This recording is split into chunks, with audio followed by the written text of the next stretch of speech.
20 years. That's how long Emma Carter waited. And when the portal finally opened again, they hadn't aged a single day. Emma was 38. Her father still looked 44. Her mother still looked 41. Her little brother Jake, that was still 17, younger than her own son. He looked at her, really looked, and then he said the words that broke her. Emma? Not sis. Not hey, you're home. Just her name. Said like a question. Said like he was trying to convince himself. She used to be his big sister. Now she was a stranger wearing her face, 20 years older, standing in the wreckage of a life he never got to see her build. To understand how they got here, we have to go back to the day the sky broke, 18 years old. Emma didn't remember that morning because it was special. She remembered it because it wasn't. Blue sky, bad traffic, late. Again, she was 18, and she had exactly one skill mastered: pretending she had her life together. She did not have her life together. Emma. Jake, hanging half out of the truck window, grinning like he'd just won something. You forgot your laptop.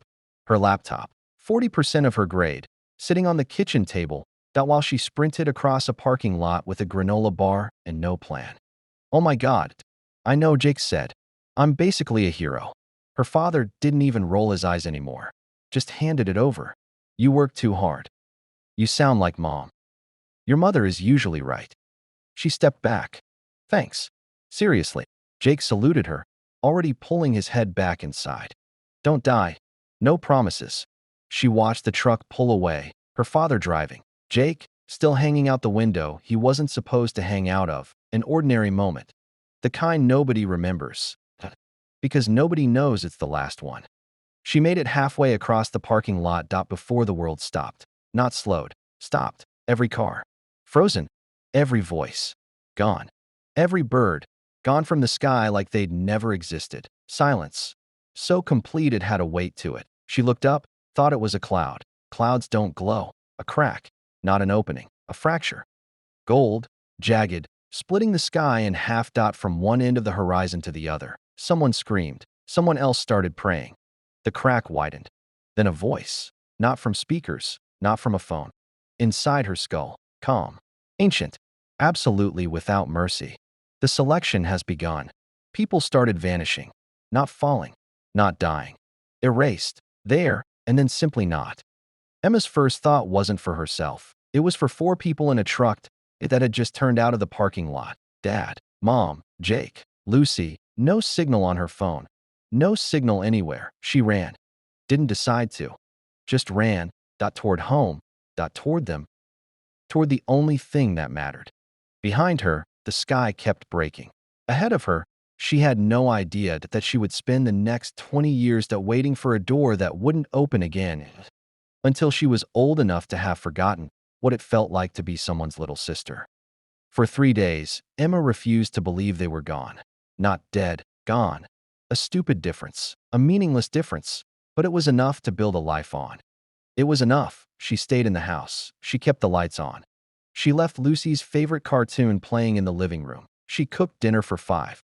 Every night, she set the table. 5 plates, 5 glasses, 5 chairs, because people who were gone could still come back. Couldn't they? The government disagreed. By the end of the first week, the numbers became impossible to ignore.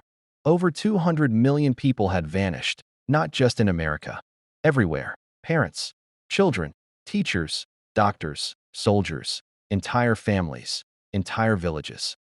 Entire cities had lost half their populations overnight. Nobody understood why. Nobody understood how. Nobody understood why some people had been taken and others had been left standing in empty kitchens setting tables for people who weren't coming. The event became known as the selection, as if giving a name to a nightmare made it easier to survive. Emma stopped watching the news after the second month. Every expert contradicted the last. Every theory collapsed. Alien invasion, mass hallucination, divine judgment, experimental weapons. None of it mattered, because every morning, she still woke up in a house that was too quiet. And every night, she still checked Lucy's bedroom, just in case. 1 year later, the world began pretending it was recovering. Governments stabilized, schools reopened, people returned to work. They called it resilience. Emma called it surrender. She was 19, then 20, then 21. Birthdays became something she endured rather than celebrated. At 22, she moved out of the family home, not because she wanted to, because she had to. She stood in Lucy's bedroom for nearly an hour before leaving. The stuffed rabbit remained on the pillow, exactly where Lucy had left it. Emma couldn't bring herself to touch it. She locked the door behind her and never returned. The years passed, slowly. Cruelly, Emma graduated, found a job, lost that job, found another, made friends. Lost some, buried others. The world kept moving. Grief, she learned, wasn't something you survived, it was something you carried, like a backpack, heavy at first, then lighter, not because the weight disappeared, but because you got stronger around the shape of it. Sometimes she dreamed of them. Dad teaching Jake how to drive, Mom singing while she cooked, Lucy running through the house with one shoe missing. The dreams were always the same. They looked at her, smiled, and asked why she hadn't come with them. Emma never had an answer. By the time Emma turned 38, and nobody remembered the selection. Not really. There were documentaries, conspiracy forums, a university course taught by a professor who hadn't lost anyone, memorials nobody visited anymore. Grief had become history, and history was easier to live with than pain. Emma worked in insurance. A cruel little joke of a career for a woman whose entire life had been destroyed by something no policy in the world could have covered. She lived alone, had a small apartment, a decent salary, a coffee machine. She talked to more than actual people. Some nights, she wondered if this was what surviving meant. Not living, not dying, just continuing. Then came the morning everything changed. July 17th. 20 years, 3 months, and 6 days after her family disappeared. Emma stood in her kitchen. Coffee brewing, rain tapping softly against the windows. An ordinary morning. The kind of morning she had learned to trust. Then every light in her apartment went out. The coffee machine stopped. The refrigerator died. Outside, the city fell silent. Emma didn't move. Emma didn't move because somewhere deep inside her, buried beneath 20 years of grief and routine and survival, she recognized that silence. She had heard it before, 20 years ago. Slowly, she turned toward the television. The screen flickered. A single line of text appeared. The final expedition has ended. And for the first time in 20 years, Emma Carter felt afraid. Emma stared at the television. The words did not disappear. They did not flicker. They remained. The final expedition has ended. Her first thought was that she was dreaming. Her second thought was that she had finally lost her mind. 20 years of waiting, 20 years of hoping, 20 years of teaching herself that hope was dangerous. And now this. The screen changed.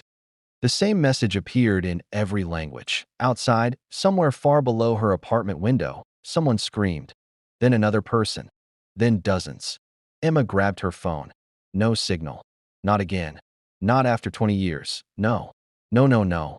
The lights came back on. The refrigerator hummed. The coffee machine beeped. And then the voice spoke. The same voice.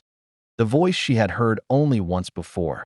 The voice that had destroyed her life. Calm. Ancient. Merciless. Return sequence initiated. The mug fell from Emma's hand. It shattered against the kitchen floor. She didn't notice, because something was happening outside. She ran to the window. People had stopped moving. Cars stood abandoned in the street. Everyone was looking upward. Emma looked too. The sky was breaking. Again, not as violently as before. Not with rage. With purpose. A golden fracture spread across the clouds. Beautiful. Terrifying. Familiar. Then the light began to fall. Not lightning. Not fire. People. Thousands of them. No. Millions. Appearing. Standing. Breathing. Everywhere. In streets. On rooftops. In parking lots. On highways.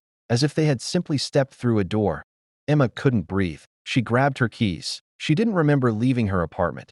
Didn't remember getting into her car. Didn't remember driving. She only remembered one thing. Home. Not her apartment. The old house. The house that had been demolished 15 years ago. The place where she had last seen them. The roads were chaos. People crying. Laughing. Collapsing. Some embraced strangers. Some screamed in terror. Some simply stared at the people who had returned. Emma drove anyway. Red lights. Traffic. None of it mattered. By the time she reached the old neighborhood, she was shaking so hard she could barely hold the steering wheel. The house was gone. Of course it was. In its place stood a small public park, a playground, a few trees, a bench, and 4 people. Emma stopped breathing. A man, a woman, a teenage boy, a little girl. The little girl was crying. The teenage boy was looking around in confusion. The woman held both their hands. And the man was staring at the empty space where his house should have been. Her father, Michael Carter, 45 years old, exactly as she remembered him. Not a wrinkle more. Not a gray hair added. Emma opened the car door. Her legs nearly gave out. She walked. One step, then another. The little girl saw her first. Lucy, still 8 years old, still wearing the same backpack. Emma, her voice, exactly the same. The woman turned. Sarah Carter, 39, her mother. She blinked, confused, then smiled. Actually smiled. Emma, as if 20 years had not happened. As if she had only been gone for a few hours. As if Emma were still 18. Emma stopped walking. Because she wasn't 18. She was 38. She had wrinkles around her eyes. She had gray hair. She died every month. She had buried grandparents, lost friends, built a life, survived, and standing in front of her were the people she had spent 20 years grieving, unchanged, untouched. Her mother stepped forward, then stopped. The smile faded. Slowly, because she was finally seeing it. Seeing Emma. Not the daughter she remembered, not the 18-year-old she had left behind. A stranger, an older woman, older than her. Her father's face lost all color. Jake stared. Lucy looked confused. Nobody spoke, because suddenly they all understood. For them, 3 years had passed. For Emma Carter, an entire lifetime had. Nobody moved. The world around them had dissolved into noise. People crying, sirens, helicopters, news reporters shouting into cameras. But inside that small park, there was only silence. Emma looked at her mother. Her mother looked at her. 20 years of grief, 20 years of birthdays spent alone, 20 years of imagining this moment. And somehow, none of her imagined versions had prepared her for reality. Emma, Lucy asked again. Her voice was small, confused, scared. Emma swallowed. Hi, Lucy. The little girl frowned. Why do you look like that? No cruelty, no judgment, just the honest question of an 8-year-old child. Emma laughed. She didn't mean to. It burst out of her, a sharp, broken sound.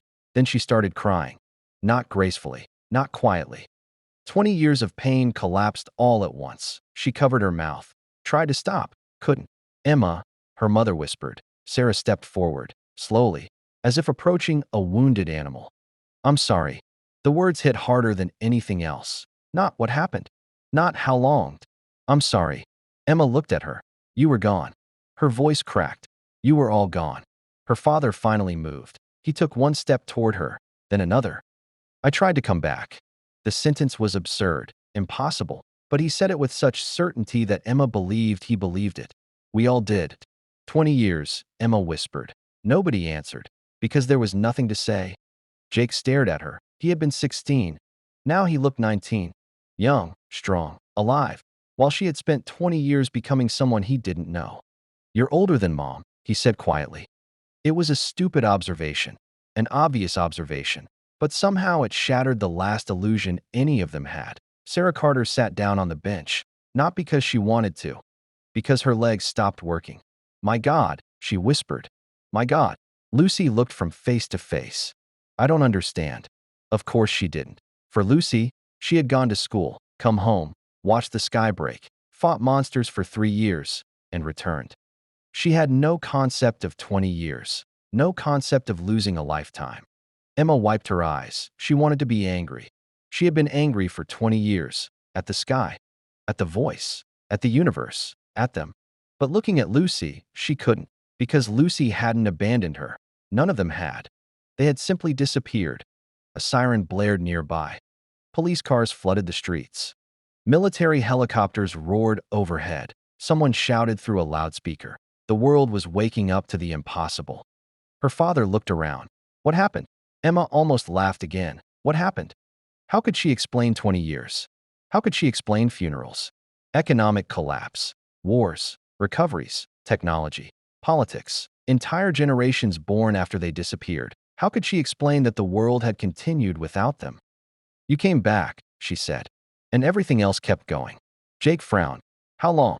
Emma looked at him, really looked at him, at the little brother she had lost, at the young man standing where he should not have been. 20 years. He stared. Note. Yes. No. He shook his head. Again, harder, as if reality would break if he denied it strongly enough. That's impossible. Emma looked up at the sky. The crack was gone. The clouds were normal, just like 20 years ago. I know. Nobody noticed the figure standing beneath the trees at the edge of the park. Nobody except Emma, a man, tall, dressed in black. Watching them, watching her, he smiled, not kindly, not cruelly, like someone observing an experiment finally reaching its conclusion.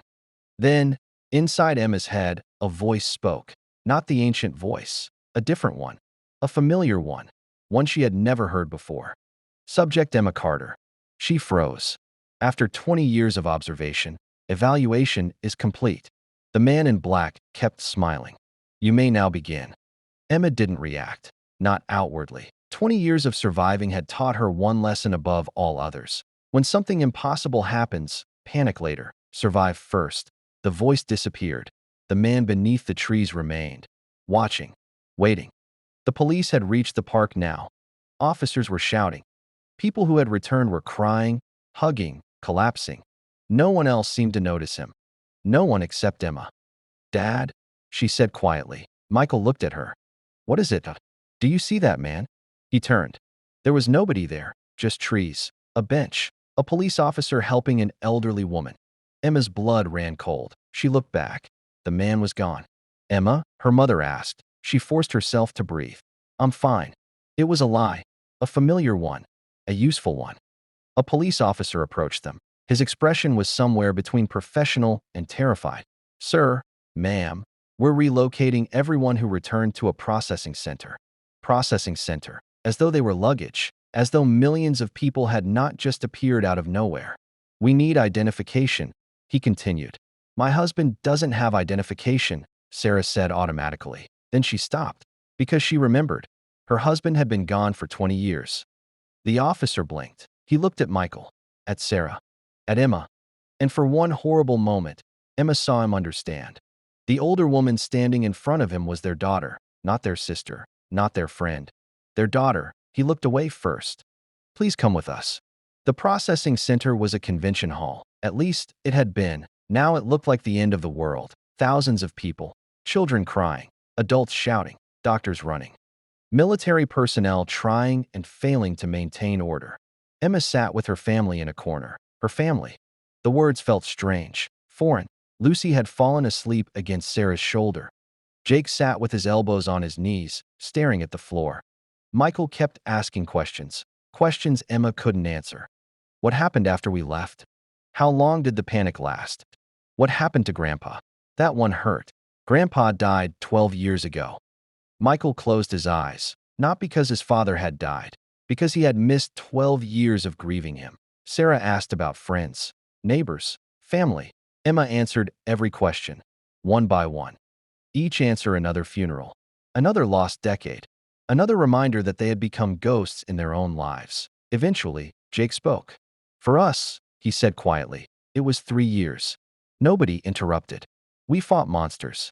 He laughed, a small, broken laugh. If you'd told me that 3 years ago, I would have called you insane. Emma listened. Where were you? He looked at her. Another world. The words should have sounded ridiculous. They didn't. It had 2 moons, he said. There were cities bigger than anything on Earth. Magic. Real magic. He swallowed. And wars. Sarah looked down. Michael's jaw tightened. Emma realized something. They weren't describing an adventure. They were describing survival. Just like she had. Different world. Same pain. What happened? She asked. Jake didn't answer. Instead, he looked toward his father. Michael spoke. We lost people. Emma frowned. What people? He stared at her. The people who were taken with us. The room suddenly felt colder. Not everyone came back, Sarah whispered. Silence. For 20 years, Emma had imagined her family frozen in time. Safe. Waiting. She had been wrong. They had suffered too. They had buried people too. And somehow, that made everything worse. A television mounted on the far wall suddenly flickered. Every screen in the building changed. The room fell silent. A symbol appeared. A circle, surrounded by 7 stars. Emma's heart stopped. She had seen that symbol before. Not in a book. Not on television. In a dream. A dream she'd had since she was 18. The same dream. Again and again. The voice returned, not in her head, through the speakers, through every screen, through the entire world. Welcome home. People screamed. Children cried. But Emma heard only the next sentence, because she was certain nobody else reacted. Subject Emma Carter. The symbol on the screen turned. Slowly, deliberately. Your observation period has ended. The lights in the convention hall went out, every single one. And in the darkness, someone whispered directly beside her ear. 20 years. Emma froze. The whisper continued. We're very impressed. Emma spun around. Nobody, just darkness. The convention hall had fallen silent. Not the silence of fear, the silence of absence. The kind of silence she remembered from 20 years ago. Her family was gone, not disappeared, frozen. Michael sat exactly where he had been. Sarah still held Lucy. Jake remained hunched forward. None of them moved. None of them breathed. The entire room had become a photograph. Except for Emma. No, she whispered, no, not again. A light appeared, small, golden. It floated in front of her like a firefly. Then another, and another, until hundreds of lights filled the air. The convention hall dissolved, not exploded, not shattered. It simply ceased to exist. Emma found herself standing beneath a night sky. 2 moons. Her breath caught, one silver, one red. The same sky Jake had described, the same sky from her dreams. Grass stretched in every direction. A warm wind touched her face, and standing 20 feet away was the man in black. He smiled. This time, Emma could see him clearly. He wasn't old. He wasn't young. He looked like someone who had forgotten the difference. You took them. The man tilted his head. Technically, yes. Emma stepped forward. 20 years of grief. 20 years of loneliness. 20 years of imagining this moment. I'll kill you. The words came out calm, which frightened her. The man laughed, not mockingly, genuinely. Oh, he looked delighted. Excellent. Emma stopped. What? For 20 years, we've been watching you. He began walking, slowly, casually, as though discussing the weather. We watched the subjects who were transported. He raised one finger.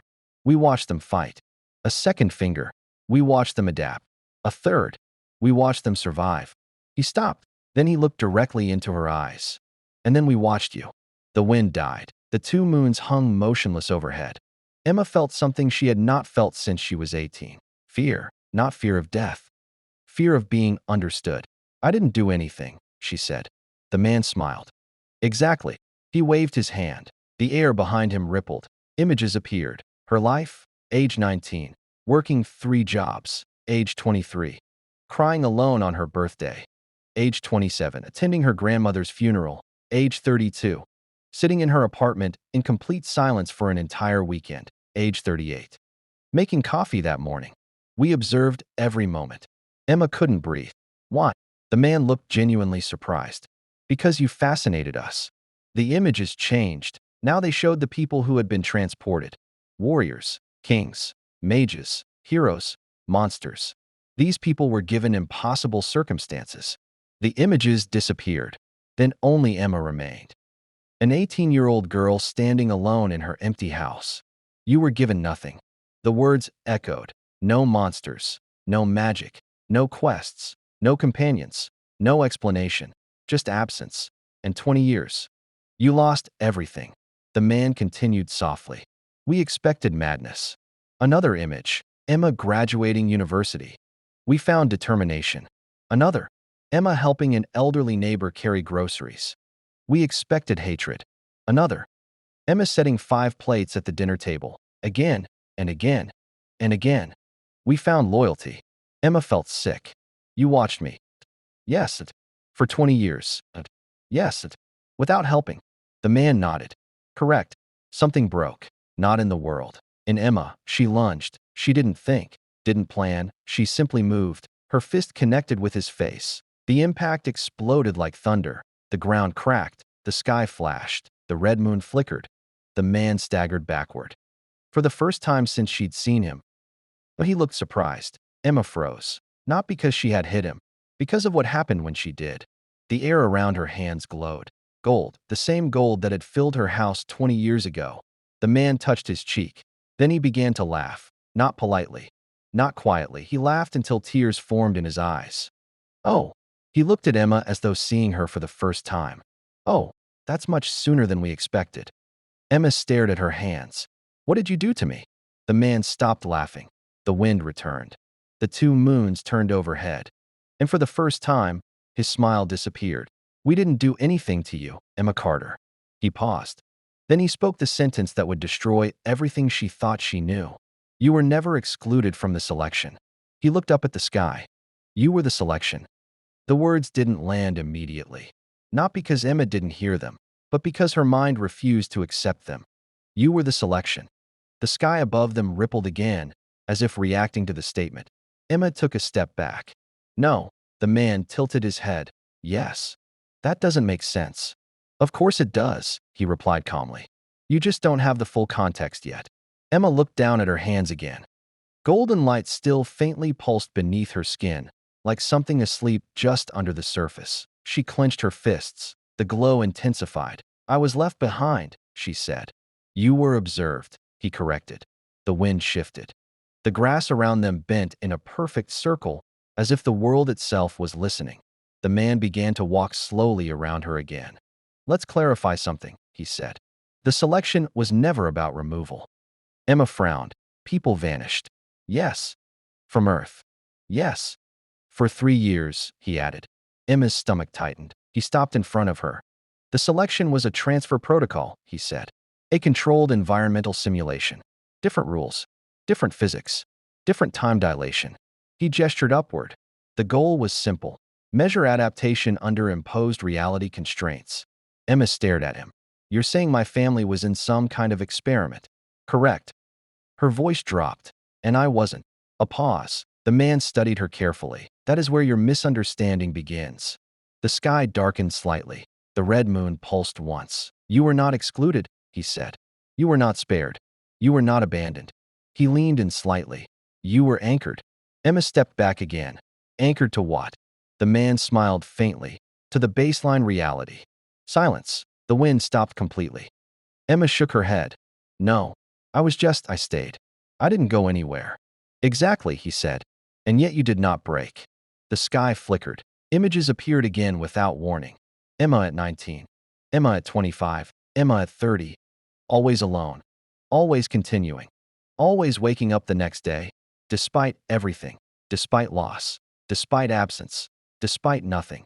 You remained structurally stable, the man said softly, even when every emotional support variable was removed. Emma's breathing became uneven. That's not a compliment, she whispered. No, he agreed. It's a classification. The word hit harder than anything else. Classification, like an object, a specimen, a result. Emma looked around. The landscape felt unreal now. Too clean, too intentional. Where are we? She asked. The observation layer, he replied. Between simulation cycles. Emma laughed once, short, broken. So I'm in another world now. The man nodded. In a sense, yes. She turned sharply. And my family. The man's expression changed slightly. Not pity, not empathy. Something closer to caution. They are being restabilized. What does that mean? It means they are waking up to a merged timeline. Emma froze. A merged what? The man raised a hand. The sky split again. But this time, it didn't open outward. It opened inward, and she saw it. Her world, Earth, and another world layered over it. Cities overlapping forests, skyscrapers intersecting castles, airplanes passing through floating fortresses. Your reality and theirs were never meant to remain separate, he said. Emma whispered. You fused them. We integrated them, he corrected. Her voice cracked. Why? The man looked at her for a long moment. Then he answered simply, because you survived. Emma's eyes narrowed. That's not an answer. It is the only one that matters. The ground beneath them trembled. Far away, something roared. Not an animal, not a machine. Something larger, something waking up. Emma clenched her fists again. The gold light flared brighter. I don't care about your experiment, she said. I want my family. The man sighed. As expected, Emma stepped forward. You keep talking like I'm part of this system. Like I'm one of your subjects. A pause. Then she looked directly at him. I'm not. The sky above them cracked one final time. And for the first time, the system voice did not speak to Emma. It spoke through her, not inside her head. not outside. As if she was the source. Core anchor activate. Emma's eyes widened. The man stepped back. For the first time, he looked uncertain. Wait, thought Emma's body lifted slightly off the ground. Golden light erupted outward in a silent wave. The world bent around her, and somewhere far away, something that had been sleeping for 20 years finally opened its eyes. The world did not explode. It rewrote itself. Emma felt it before she saw it. A pressure behind her eyes, a pull in her chest, like reality itself was being gently turned inside out. The golden light expanded, then folded inward, as if obeying a command she didn't understand. The man in black stepped back again. This time, he wasn't smiling at all. "Stop this," he said. Emma's body hovered slightly above the ground, but she wasn't floating like before. She was centered, like everything around her had become secondary. "I didn't do anything," she said through clenched teeth. But the voice returned. Not from outside. Not from inside. From everywhere at once. Core anchor confirmed. The sky split open again, but what came through wasn't light. It was memory. Emma staggered as images flooded her mind. Not just her life, not just her family. Everything. Millions of lives. Two worlds layered on top of each other like transparent sheets finally aligning. She saw Jake fighting in a burning city that didn't exist on Earth. She saw Sarah healing wounded strangers with glowing hands. She saw Michael leading groups through ruins that changed shape every time he looked away. And she saw herself, always alone, always stable, always unchanged in the exact way the system needed. "No," Emma whispered. "This isn't real." The man in black raised his hand. For the first time, his authority cracked. "This is exactly why you were never supposed to awaken." Emma looked at him sharply. "Awaken?" The ground beneath her feet rippled. The grass dissolved into geometric patterns. The sky became a grid of overlapping realities. The man's voice dropped. "You were not a participant in the selection." A pause. "You were its control mechanism." Emma shook her head violently. "That doesn't make sense." "It does," he replied. "You were never transported because you were already outside the transportable category." Emma felt her breath catch. The system voice spoke again. Anchor entity. Emma Carter. Status. Stabilizer of dual reality layer. The words burned into the air. Emma clenched her fists. Gold light surged again, but this time it didn't just respond. It reacted with intent. The world around them shifted. The two moons overhead aligned perfectly. For a brief second, everything stopped, even time. The man in black looked up, and for the first time, he looked afraid. "You're sinking them," he said quietly. Emma didn't answer, because she didn't understand, but something inside her did. The memory flood intensified. She saw the original moment again. The selection, her family vanishing. But this time, she saw what she hadn't been able to see before, a second layer, a hidden structure beneath reality, and herself not standing inside the system, but holding it, like a hinge holding two doors together. Her voice trembled. "I wasn't left behind." The man answered immediately. "No, you were never meant to be inside the system in the first place." The ground cracked beneath them. A massive sound echoed across the sky. Not thunder, not collapse, a waking signal. The man turned sharply toward the horizon. "They're noticing." Emma followed his gaze. Far away, in the overlapping world, something enormous was rising. Not a monster, not a building. A presence, something that had been dormant across both realities, waiting. The man spoke quickly now. "You need to shut it down." Emma looked at him. "Shut what down?" He pointed at her. "The anchor." Emma laughed once, breathless. "How?" The man hesitated. Then, slowly, "You are the only one who can disconnect it." Silence fell. The world trembled again. And then, far in the distance, a voice answered. Not the system, not the man, something else. Older, heavier, hunger wrapped in intelligence. Anchor identified. Emma froze. The man whispered, "Too late." And the sky opened completely. The sky didn't break this time. It unzipped. A clean, vertical line split the horizon, as if reality itself had been cut with a blade. And from it, something looked back. Emma felt it immediately, not fear. Recognition, a pressure in her mind like an eye opening inside her thoughts. The man in black stepped backward again, but this time he wasn't retreating from her. He was retreating from it. "Emma," he said quickly, "listen to me." She didn't move. Her body was still suspended in that strange half-state between gravity and something else. "What is that?" she asked quietly. The man hesitated. Then, for the first time, he answered without control. "The origin layer." The name meant nothing, and everything. The split in the sky widened. A shape emerged, not fully formed, not fully visible, but vast, too vast, like a presence trying to compress itself into a form small enough to be perceived. Emma's vision blurred. Her mind resisted. But the connection was already established. The origin spoke, not in words, in certainty. Anchor has awakened. Emma's hands trembled. Golden light surged again, stronger than before, but unstable now, flickering like a signal under interference. "What do you want from me?" she whispered. The man in black shouted, finally losing composure. "It doesn't want anything. It corrects. That's what it does." The origin shifted. Reality bent around its attention. Cities flickered in the distance between overlapping worlds. Mountains appeared where oceans should be. Time stuttered. Emma's chest tightened. "Corrects what?" The man looked at her like she was the only thing keeping the universe from collapsing. "Imbalance." A pause. Then, quieter. "You are the imbalance." Emma's breath stopped. The origin pulsed. And suddenly, she saw it. Not metaphorically, not symbolically. She saw the structure. Two worlds, perfectly layered, held apart by her existence alone.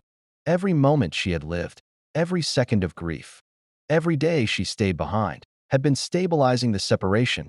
Without her, they would have merged instantly, violently, irreversibly. Her voice broke. "So my family." The man answered immediately. "Would not exist in either form if you undo this." Silence. That hit harder than anything else. Not death. Not loss. Erasure. The origin spoke again. Reintegration required. The sky began to collapse inward, slowly, like a wound closing. Emma felt it in her bones. The two worlds were being pulled together, and in that collision, everything would become one. The man in black stepped closer, urgent now. "There is still a choice." Emma looked at him. Her eyes were shaking, but her voice was steady. "There's always a choice," she said quietly. The man nodded once. "Yes." He pointed at her chest. "You can sever the anchor." The sky trembled. Emma saw it then. What severing meant. The moment she let go, the worlds would merge without control. But if she held, she would remain the stabilizer, forever, alone between realities, a living boundary, a lock on a door that could never close. Her breath shook. Behind her, faintly, she saw them again. Her family, not fully present, not fully gone, existing in a flicker between worlds. Lucy laughing. Jake shouting something she couldn't hear. Sarah holding a hand out toward her, her father watching quietly. All of them waiting in a timeline that only still existed because she did. Emma closed her eyes. 20 years. And now this. The origin pulsed again. Finalization in progress. The man in black spoke softly. "This is the moment we built everything for." Emma opened her eyes, slowly. The golden light around her stabilized, for the first time. Not chaotic, not reactive, intentional. The sky stopped collapsing. The origin paused, as if noticing her decision. Emma whispered, "If I let go." The man finished. "They cease to be separated." Emma's voice cracked. "And I lose them." Silence. The origin waited. The man waited. The worlds waited. Emma took a breath, one last time, and then she reached inward, not outward, inward, to the anchor inside her chest, and she said, "Show me what happens if I hold on." The sky froze. The origin hesitated, and then, that it complied. Reality split into two possible futures, one where she let go, one where she remained. And Emma Carter finally saw the true price of both. The world split like glass held under too much pressure. Two futures unfolded in front of Emma Carter, not visions, not dreams, outcomes. Perfectly real, perfectly inevitable, just not yet chosen. On the left, she let go. The anchor dissolved. Instantly, the barrier between worlds collapsed like a dam finally breaking. Earth and the other world merged without restraint. Cities overlapped forests. Skies collided with floating continents. Time fractured into unstable layers. Emma saw it clearly. Her family, Lucy, Jake, Sarah, Michael, they didn't die. But they also didn't survive. They became something else, fragments of identity scattered across a fused reality that could no longer distinguish origin. Her mother speaking in a language that didn't exist. Her father standing in two places at once. Jake existing as overlapping versions of himself that never agreed on which memory was real. And Lucy. Lucy looking at Emma without recognition, as if she had never existed. Emma staggered. No. Entire civilizations collapsed into paradox. People screaming as they remembered two contradictory lives at the same time. The world didn't end. It failed to agree with itself. The vision shifted. Right side. Emma held the anchor. The world stabilized, but not freely, not safely. She became the boundary. The living separation, a constant pressure holding two realities apart. She saw herself, not aging, not living, existing, standing in a space between seconds, between breaths, between worlds. Her family remained intact, but unreachable. Protected behind the barrier she had become, Lucy grew up. Jake became a man. Sarah and Michael aged naturally. They lived, they moved forward. They forgot the details of the other world more each day, and Emma did not leave. She stayed exactly where she was, a fixed point, a silent lock on reality. Years passed, then decades, then something beyond time. She watched her family from a distance that could never close. She tried to speak. They never heard her. She reached out. They never felt her. And yet, they lived, because she remained. The vision shattered. Emma collapsed to her knees. Both futures burned inside her at once. Loss versus erasure. Freedom versus preservation. And neither was mercy. The man in black spoke softly. You understand now. Emma laughed weakly. It wasn't humor. It was disbelief trying to survive. So either I destroy them, her voice cracked, or I stop existing to them. The man didn't answer, because there was nothing to add. The origin pulsed above them, impatient, hungry for resolution. Anchor decision required. Emma looked up. Tears didn't fall. They couldn't. Not here. Not in a place where reality itself was listening. Her voice came out quiet. 20 years, she whispered. The man's expression shifted slightly. Yes. I survived 20 years thinking I was abandoned. Silence. Then, you weren't. Emma nodded slowly. But I still lived like I was alone. The sky trembled. The two futures flickered again. Waiting. Emma stood up, slowly. Golden light gathered around her hands. Not unstable anymore. Not chaotic, but calm. Like a decision finally settling. She looked at the man in black. What happens if I rewrite the anchor instead of holding or breaking it? For the first time. He looked uncertain. That has never been attempted. Emma exhaled, a soft, broken laugh. Of course it hasn't. She turned toward the split sky, toward the origin, toward everything. And she whispered, then let's try something new. The golden light surged, not outward, not inward, but sideways, across both futures at once. The anchor began to change, not breaking, not holding, evolving. The origin reacted instantly. Warning, undefined outcome detected. The man in black stepped back. What are you doing? Emma didn't look at him. I'm not choosing between my family and the world. Her voice steadied. I'm refusing your system. The sky cracked violently. The two futures began to merge, not into collapse, but into something else entirely. Something no simulation had ever accounted for. The origin spoke one last time. Not command, not observation. Something closer to confusion. What are you? Emma closed her eyes and answered, I'm the part you didn't simulate correctly. The light exploded outward, and reality stopped obeying both outcomes. The golden light did not explode this time. It faded, slowly, like a storm choosing not to happen. Emma stood still, breathing hard, her hands still glowing faintly with residual light. The sky above her fractured reality stabilized, not repaired, not healed, balanced. For the first time, both worlds existed without tearing each other apart. The origin did not speak again. The presence that had filled the sky withdrew, not defeated, but observing, waiting. The man in black looked up for a long moment, then slowly exhaled. You actually did it. Emma didn't answer. She couldn't. Her body felt heavy now, like something enormous had finally stopped pressing against her existence. Behind her, silence, then sound returned. Not system voices, not cosmic signals, human sound. A car horn in the distance, A child crying somewhere far away. Wind moving through grass. Life. Real, ordinary life. Emma turned slowly and saw them. Her family. Still there. Still real. Sarah was holding Lucy tightly, trembling. Jake sat on the ground, staring at his hands like he was afraid they might disappear again. Michael looked at Emma, really looked at her. Not as a memory. Not as a child. As the woman she had become. 20 years had carved distance between them that no system could repair, but it hadn't erased them. Sarah stepped forward first, slowly, carefully, like walking towards something fragile. Emma, her voice broke. Emma flinched at her name. Not because it hurt, because she hadn't heard it spoken like that in so long. Lucy hesitated, then ran. Emma? Emma caught her instinctively. The impact almost broke her. Lucy was warm, real, heavy in her arms. And for the first time in 20 years, Emma didn't feel alone. Her breath shook. "I thought I lost you," she whispered. Lucy looked up at her. "You didn't."